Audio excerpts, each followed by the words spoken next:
Et puis de plus en plus de tensions entre civils et militaires au Soudan. L'armée en charge de la transition appelle les manifestants à démanteler les barrages devant son QG. Les rassemblements se poursuivent pour demander un transfert du pouvoir après la destitution de Omar el-Béchir. À suivre le reportage de nos envoyés spéciaux au cœur de ces manifestations. Plus de 10 jours après la destitution d'Omar el-Béchir, le Soudan se cherche un avenir. Les manifestants sont toujours des milliers devant le QG de l'armée. Ils demandent un transfert rapide du pouvoir aux civils. Hier, les militaires les ont appelés à lever leurs barrages, mais rien n'a changé dans les rues de Khartoum. Et pour l'instant, les soldats ne sont pas intervenus. Depuis le 19 décembre, le début de ces manifestations, à noter que les femmes sont au cœur de ce mouvement. À Khartoum, les manifestantes s'affichent libres et déterminées, comme vous allez le voir dans ce reportage de notre envoyé spécial, Bastien Renouille.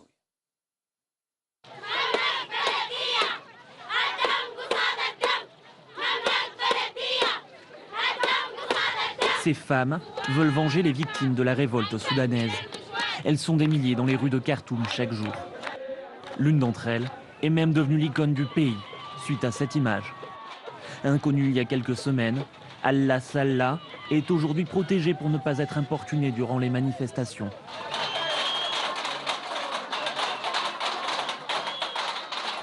Nous la retrouvons à l'écart. Les femmes soudanaises ont un rôle actif dans ce qu'il se passe. Elles doivent prendre position maintenant pour pouvoir avoir un rôle dans la politique soudanaise. Initiatrices de manifestations, elles ont aussi des rôles dans l'organisation du sit-in devant le quartier général de l'armée. Dans ce poste de soins, elles s'occupent des blessés, comme cet homme qui a été attaqué par un agent de sécurité. En tant que femme, je dois faire en sorte d'exister. Par exemple, je suis infirmière, donc je travaille ici dans cette clinique.